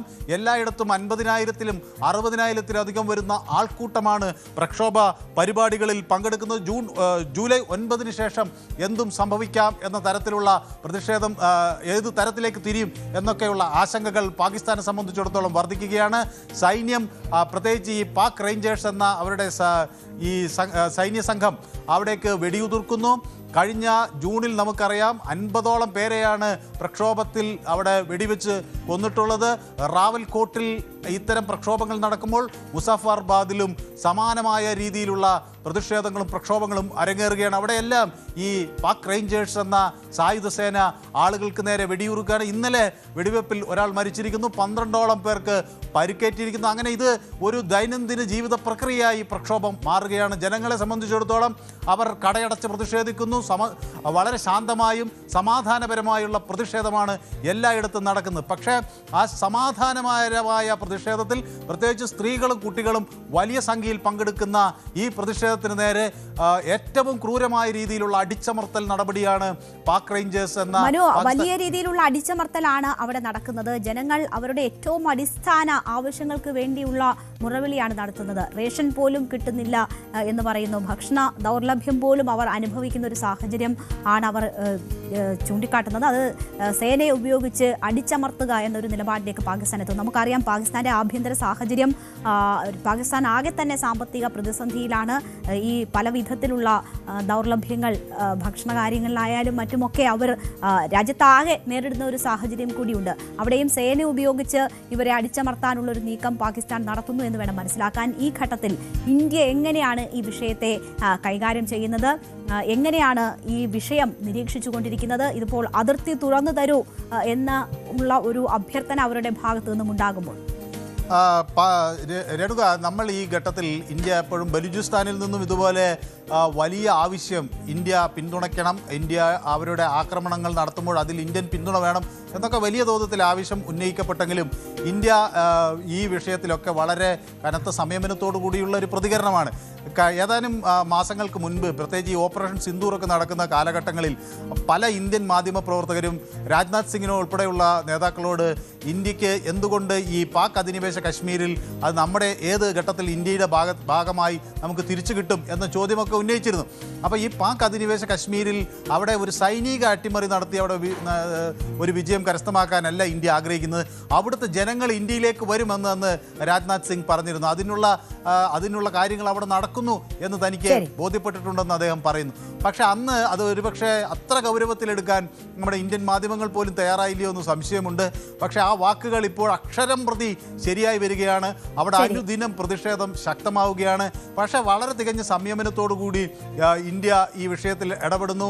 മനുഷ്യാവകാശ ലംഘനങ്ങൾ മനു ഭരത്താണ് വിവരങ്ങൾ നൽകിയത്. സംയമനത്തോടെയാണ് വിഷയത്തിൽ ഇന്ത്യ ഇടപെടുന്നത്. അതേസമയം അവിടെ ജനങ്ങൾ ഇന്ത്യയുടെ സഹായം അഭ്യർത്ഥിക്കുന്ന ഒരു സാഹചര്യത്തിലേക്ക് വരെ എത്തുന്നു. വലിയ കിരാതമായ നടപടികളാണ് പാകിസ്ഥാൻ സേനയുടെ ഭാഗത്തു നിന്നുണ്ടായിട്ടുള്ളത്.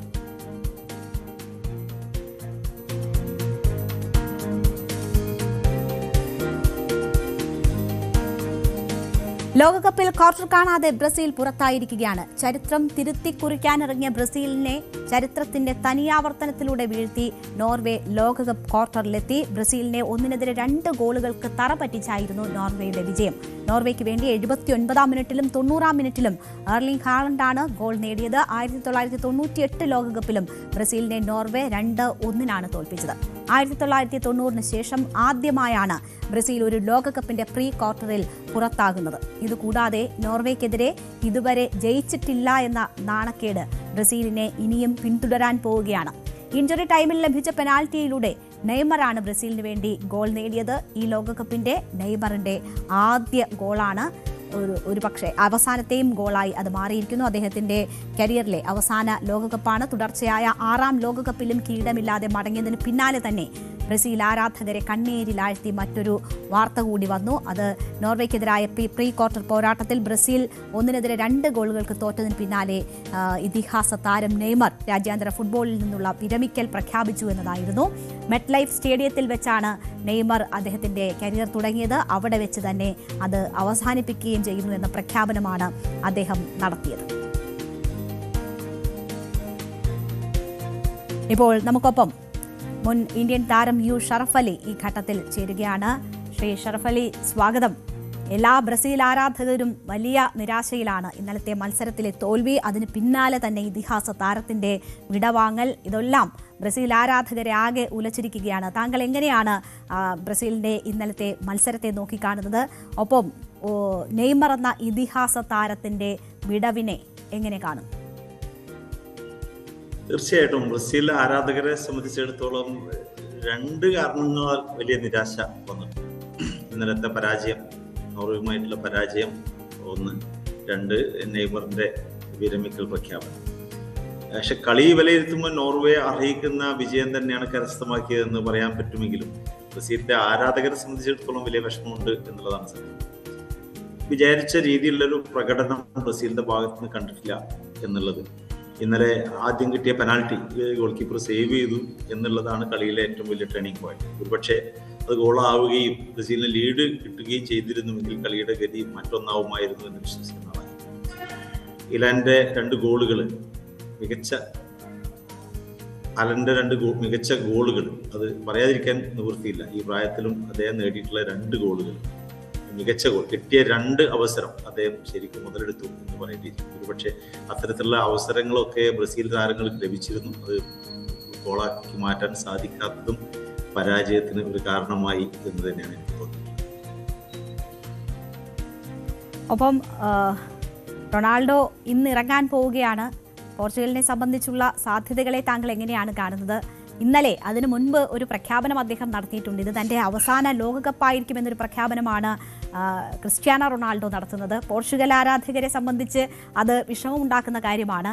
ഇന്നത്തെ മത്സരത്തിന്റെ സാധ്യതകൾ, ഒരുപക്ഷെ ഇന്ന് തിരിച്ചടി നേരിടുകയാണെങ്കിൽ ക്രിസ്ത്യാനോയുടെ അവസാന മത്സരം കൂടി ആയി പോകും അത്. അപ്പോൾ ബ്രസീൽ ആരാധകരെ പോലെ തന്നെ വലിയൊരു നിരാശ പോർച്ചുഗലിനും ഉണ്ടാകുന്നൊരു സാഹചര്യം ഉണ്ടാകുന്നു. എങ്ങനെയാണ് താങ്കൾ ഈ മത്സര സാധ്യതകളെ നോക്കിക്കാണുന്നത്? പോർച്ചുഗലിനെ സംബന്ധിച്ചിടത്തോളം പോർച്ചുഗലിന് ഉള്ളതിലും കൂടുതൽ ആരാധകർ ഒരുപക്ഷെ ക്രിസ്ത്യാനോ ഉണ്ട് എന്ന് വിശ്വസിക്കുന്നവരാണ്. ക്രിസ്ത്യാനോ എന്ന താരത്തിനെ ആരാധിക്കുന്ന നിരവധി ആളുകൾ. പോർച്ചുഗലിന്റെ പെർഫോമൻസ് ഒരു ചാമ്പ്യൻഷിപ്പ് കരസ്ഥമാക്കാൻ തക്കവണ്ണമുള്ള ഒരു പ്രകടനം നമ്മൾ കഴിഞ്ഞ കളികളിലൊന്നും കണ്ടിട്ടില്ല. എന്നിരുന്നാലും ഫുട്ബോളിനെ ആരാധിക്കുന്ന ക്രിസ്ത്യാനോ റൊണാൾഡോയെ ആരാധിക്കുന്ന ആളുകളെ സംബന്ധിച്ചിടത്തോളം കഴിഞ്ഞ തവണ മെസ്സിക്ക് കിട്ടിയ പോലെ ഒരു ഭാഗ്യം കിട്ടണം എന്ന് ആഗ്രഹിക്കുന്നു. അദ്ദേഹം വിരമിക്കുന്ന ഈ ലോകകപ്പിൽ റൊണാൾഡോക്ക് ഒരു ലോകകപ്പ് നേടാനുള്ള ഒരു അവസരം ഉണ്ടാവണം എന്ന് ആത്മാർത്ഥമായി ആഗ്രഹിക്കുന്നു. പക്ഷെ പൂർത്തിയാക്കാൻ സാധിക്കുമോ എന്ന് സംശയം തന്നെയാണ്. ടീമിന്റെ ഇതുവരെയുള്ള നിലവാരം വെച്ച് നോക്കുമ്പോൾ ഒരുപക്ഷെ ഭാഗ്യം കൂടി ഉണ്ടെങ്കിൽ ഇന്ന് പ്രീ ക്വാർട്ടറിൽ രക്ഷപ്പെടും എന്നേ ഉള്ളൂ. ഇന്ന് രക്ഷപ്പെട്ടാൽ തന്നെ ക്വാർട്ടർ ഫൈനലിൽ ശക്തരായ ടീമുമായിട്ട് ഏറ്റുമുട്ടുമ്പോൾ അതിനപ്പുറത്തേക്ക് പോകുമെന്നുള്ള വലിയ പ്രതീക്ഷയൊന്നും ഇല്ല. നമ്മൾ ലൂക്ക മോഡ്രിച്ചിന്റെ വിടവാങ്ങൽ കണ്ടു. നെയ്മർ വിടവാങ്ങൽ നടത്തിയിരിക്കുന്നു. ഒപ്പം റൊണാൾഡോ ഇത് തന്റെ അവസാന ലോകകപ്പായിരിക്കും എന്ന് പറയുന്നു. മെസ്സി നല്ല ഫോമിലാണ്. അദ്ദേഹം ഒരു തുടർച്ച അത് നമുക്ക് ഉറപ്പ് പറയാൻ പറ്റാത്തൊരു സാഹചര്യം. ഇതിഹാസ താരങ്ങൾ എല്ലാവരും കൂട്ടത്തോടെ വിരമിക്കുന്ന ഒരു ലോകകപ്പായി ഇത് മാറുകയാണ്. ഫുട്ബോൾ ആരാധകരെ സംബന്ധിച്ച് അവരുടെ കാത്തിരിപ്പ്, ഈ താരങ്ങളുടെ പെർഫോമൻസ് കാണുന്നതിന് വേണ്ടിയാണ് അവർ ഓരോ ലോകകപ്പും കാത്തിരിക്കുന്നത്. അപ്പോൾ ആ ഇതിഹാസ താരങ്ങൾ അവരുണ്ടാക്കാൻ പോകുന്ന ഒരു വിടവ്, അതിനെ എങ്ങനെ കാണുന്നു? ഇങ്ങനെ ഒരു സാഹചര്യം ഇതിനു മുൻപുണ്ടായിട്ടുണ്ടോ, ഇത്രയധികം താരങ്ങളുടെ ഒരുമിച്ചുള്ളൊരു വിടവാങ്ങൽ ലോകകപ്പ് എന്നത്? തീർച്ചയായിട്ടും ഇല്ല എന്ന് തന്നെ പറയേണ്ടിയിരിക്കും. നമ്മളിപ്പോൾ ലോകകപ്പൊക്കെ നമ്മുടെ ടി വിയിലൊക്കെ നമ്മുടെ നാടുകളിൽ കാണാൻ തുടങ്ങിയിട്ട് ഇപ്പോൾ 2002 ശേഷം ഒക്കെയാണ് വ്യക്തമായിട്ട് എല്ലാവരും വിശദമായിട്ട് കാണാനും ആസ്വദിക്കാനും തുടങ്ങി. അതിനുശേഷം ആദ്യമായിട്ടാണ് ഒരു ലോകകപ്പിൽ നിന്ന് ഇത്രയധികം ലോകോത്തര താരങ്ങൾ വിരമിച്ചു പോകുന്നത് എന്ന് എനിക്ക് തോന്നി. പിന്നെ വിരമിക്കുമ്പോൾ ഏതെങ്കിലും ഒരു ടീമല്ലേ വിൻ ചെയ്യുള്ളൂ, അതിലെ സ്റ്റാറിന് മാത്രമേ സ്റ്റാർ വാല്യൂ തന്നെ ലഭിക്കുകയുള്ളൂ. ഇപ്പോൾ കഴിഞ്ഞ തവണ മെസ്സിക്ക് കിട്ടി, എംബാപ്പെ ഫൈനലിൽ പരാജയപ്പെട്ടു. ഇത്തവണ നേരത്തെ നിങ്ങൾ സൂചിപ്പിച്ച ബ്രസീൽ പുറത്തായി, നെയ്മർ വിരമിച്ചു. അതുപോലെ തന്നെ പിന്നെ ഇത്തവണ റൊണാൾഡോ കളിക്കാൻ പോകുന്നത്. റൊണാൾഡോ ഇന്ന് ജയിച്ചാൽ തന്നെ അടുത്ത മത്സരത്തിലും നമുക്ക് വലിയ പ്രതീക്ഷയൊന്നുമില്ല. അതിൻ്റെ അപ്പുറത്തേക്ക് സ്പെയിനുമായിട്ടൊക്കെയാണ് മത്സരിക്കാൻ സാധ്യത ഉണ്ട് എന്നുള്ളത് കൊണ്ട് വലിയ പ്രതീക്ഷയൊന്നും നമുക്കില്ല. ഏതായാലും അടുത്ത കാലത്ത് നടന്ന ലോകകപ്പുകളിൽ ഏറ്റവും കൂടുതൽ മികച്ച ലോകോത്തര താരങ്ങൾ വിരമിക്കുന്ന ഒരു വേൾഡ് കപ്പ് എന്നുള്ള നിലക്ക് തന്നെ ഫുട്ബോൾ പ്രേമികളെ സംബന്ധിച്ചിടത്തോളം ചെറിയൊരു നിരാശയുണ്ട് എന്ന് പറഞ്ഞാൽ തെറ്റില്ല. തീർച്ചയായും. എന്തായാലും ഇന്ന് റൊണാൾഡോയുടെ മത്സരം അദ്ദേഹം തന്നെ സൂചിപ്പിച്ചു, റൊണാൾഡോയ്ക്കൊരു കപ്പ് എന്ന ആഗ്രഹം സൂചിപ്പിച്ചു. എന്തായാലും റൊണാൾഡോയുടെ ആരാധകരെല്ലാം അത് കാത്തിരിക്കുകയാണ്. വളരെ നന്ദി ശ്രീ അഷ്റഫ് അലി, ഈ അവസരത്തിൽ ഞങ്ങളോട് സഹകരിച്ചതിന്. അപ്പോൾ ആരാധകരെല്ലാം കാത്തിരിക്കുകയാണ്. ഇപ്പോൾ ബ്രസീൽ ആരാധകർ കൂടി റൊണാൾഡോയ്ക്ക് വേണ്ടി പ്രാർത്ഥിക്കുന്നു, അല്ലെങ്കിൽ അത് ആഗ്രഹിക്കുന്നു എന്നതാണ് നമ്മൾ കണ്ടുകൊണ്ടിരിക്കുന്നത്. അപ്പോൾ എന്തായാലും കാത്തിരിക്കാം മത്സരത്തിൻ്റെ ഫലത്തിനായി. സ്പെയിനാണ് ശക്തരായ എതിരാളികളാണ്. റൊണാൾഡോ അതിജീവിക്കുമോ എന്നത് കാത്തിരിക്കാം. എന്തായാലും ഇതിഹാസ താരങ്ങളുടെ പടിയിറക്കം ഓരോ ആരാധകരെയും സംബന്ധിച്ച് വലിയ നിരാശയാണ്. അവർ അർഹിക്കുന്ന തരത്തിലുള്ളൊരു യാത്രയയപ്പ് ലഭിക്കട്ടെ എന്നതാണ് നമുക്ക് പ്രാർത്ഥിക്കാനുള്ളത്. എന്തായാലും നമ്മുടെ സമയം ഇന്നിവിടെ അവസാനിക്കുകയാണ്. ഇടവേളയ്ക്ക് ശേഷം ലൈവ് at 6 കാണാം. എല്ലാ പ്രേക്ഷകർക്കും നന്ദി.